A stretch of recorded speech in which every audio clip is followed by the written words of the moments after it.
सभी इस औपचारिक विदाई मेला में शामिल हुए है। ये तो एक औपचारिकता है कि शासकीय सेवा से सेवानिवृत्ति के बाद हम अपने विद्यालय से एक कार्यक्रम रख के उनको विदा कर रहे हैं। वास्तव में हम हृदय से उनको विदा नहीं कर रहे हैं। मैं तो इसके पहले मैंने तो सिर्फ मैं नई हूँ यहाँ, और 4 महीने में उनका जो कार्यकाल देखा मैंने, उनकी कर्तव्यनिष्ठा देखी, और उनके 34 वर्ष का कार्यकाल जो रहा है उसको मैंने अनुमान लगा लिया कि कितना अच्छा होगा। बहुत अच्छा।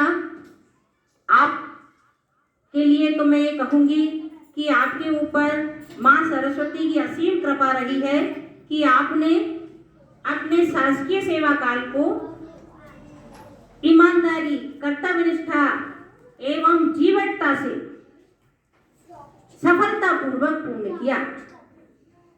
मार्च 89 में आपके प्रथम हस्ताक्षर हुए। आज आपके अंतिम हस्ताक्षर शासकीय कन्या ढाना से आप सेवानिवृत्त हुए। आपके ये कार्यों के हस्ताक्षर हम सभी के दिल में बिल्कुल अविस्मरणीय रहेंगे।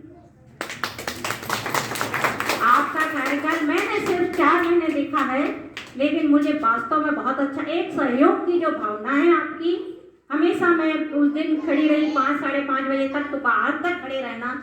मैं कहती जा रही भैया आपको जाना हो तो आप जा सकते हैं, नहीं, बराबर से साथ दिया। और विद्यार्थियों के लिए भी मैंने देखा है कि यदि विद्यार्थी यहाँ कुछ भी घूम रहे हैं तो एक शिक्षक की भांति, अभी भी इसके पहले भी हमारे शिक्षक ने बताया, एक शिक्षक की भांति वो विद्यार्थियों को डांटते थे। अनुशासन में रहने की बाकायदा उनकी वो रहती थी, कक्षा में जाइए।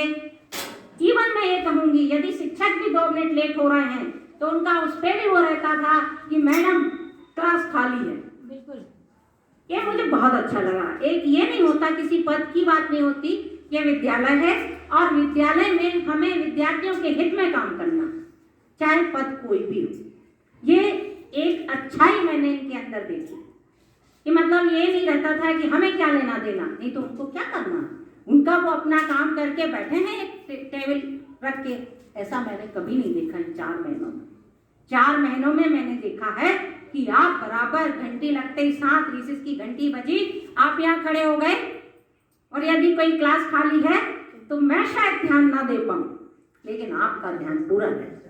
तो ये विद्यार्थियों के हित में है, हमारी कन्याशाला है, कन्याओं के हित में आपने काम किया। स्वाभाविक है आपका आगे का जीवन भी इसी तरह कर्मठता से और स्वस्थ रह के अपने परिवार के साथ बहुत अच्छा बीतेगा। मैं उनकी तरफ से 4 लाइनें जो मैंने लिखी हैं, मैं तो यारों मैं तो अब अपने घर और परिवार का हो गया, यारों मैं तो अब अपने घर और परिवार का हो गया, धीरे धीरे 60 के पार हो गया, धीरे धीरे 60 के पार हो गया। अब तो अपन शासकीय सेवा में है तो लगता रविवार कब आएगा, धीरे धीरे 60 के पार हो गया, अब तो हर दिन मेरा रविवार हो गया, अब तो हर दिन मेरा रविवार हो गया। मैं ये कहूंगी, मैं ईश्वर से प्रार्थना करती हूँ आप स्वस्थ रहें, बच्चों के साथ प्रसन्नतापूर्ण रहें, खुश रहें, दीर्घायु हों। आपके लिए मैंने 4 लाइनें लिखी हैं, पुनः मैं एक बार सुनाऊंगी, बहुत ज्यादा तो नहीं कर पाई, मैं थोड़ा सा ज्यादा चाह रही थी। कुछ लोग ऐसे होते हैं ना, एक शासकीय सेवा को ये सोच के करते हैं कि हम आए, वो अभी हस्ताक्षर वाली जो बात मैंने बोली, ये हस्ताक्षर हुए मतलब हमारी नौकरी पक्की हो, ऐसा आपके साथ नहीं रहा। इसके लिए जीवन की इस होड़ में कुछ जल्दी ही दौड़ गए, जीवन की इस होड़ में कुछ जल्दी ही दौड़ गए, कुछ तो सिर्फ समय काटा करते हैं।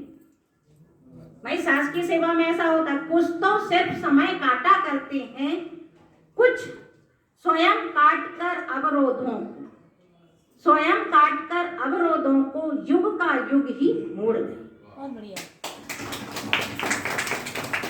आदरणीय नामदेव जी ऐसे ही थे, उनमें वो क्षमता है कि किस तरह हम बुराई को अच्छाई की ओर मोड़ सकते हैं, बुरे कार्य को अच्छाई की ओर ला सकते हैं, ये क्षमता रखते हैं वो। और आगे भी मैं उनसे चाहूंगी विद्यालय में अपना थोड़ा समय जरूर दें। सिर्फ आकर बैठना ही हमारे लिए उनका महत्वपूर्ण रहेगा। कई चीजें ऐसी होती ना कि आपके जो पग हैं, एक दिन और मैंने सुनाया था, पग पर पग रखते जाओगे तो पाओगे यश और मान। स्वाभाविक है, जो अच्छे कार्य करने वाले होते हैं उनके पग भी बहुत महत्वपूर्ण होते हैं। ईमानदारी से, कर्तव्य निष्ठा से जो कार्य करते हैं वो भारत के सच्चे सपूत होते हैं। हम जो शासकीय सेवा में होते हैं, एक हमारे दिमाग में होता है कि हम सेवा कर रहे हैं तो एहसानदारी, कर्तव्य नहीं, हमें ज्यादा काम करना है, ये दिक्कत हो रही है, नहीं।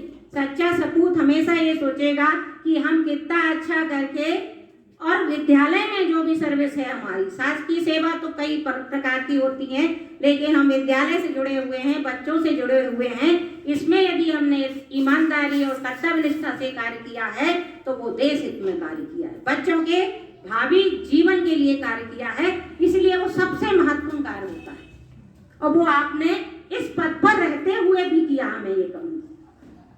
अंत में 2 लाइन कहूंगी।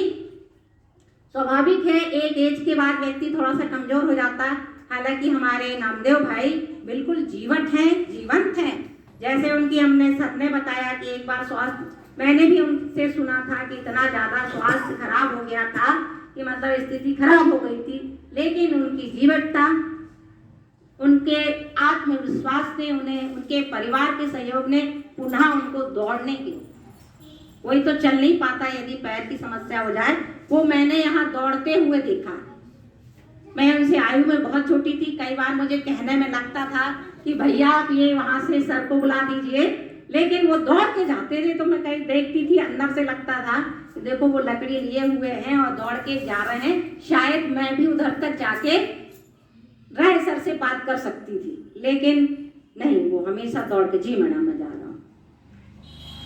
बढ़ चलेंगे पैर डगमग, बढ़ चलेंगे पैर डगमग, लक्ष्य तक चलना निरंतर। बढ़ चलेंगे पैर डगमग, लक्ष्य तक चलना निरंतर, हो न चाहे शक्ति बाहर।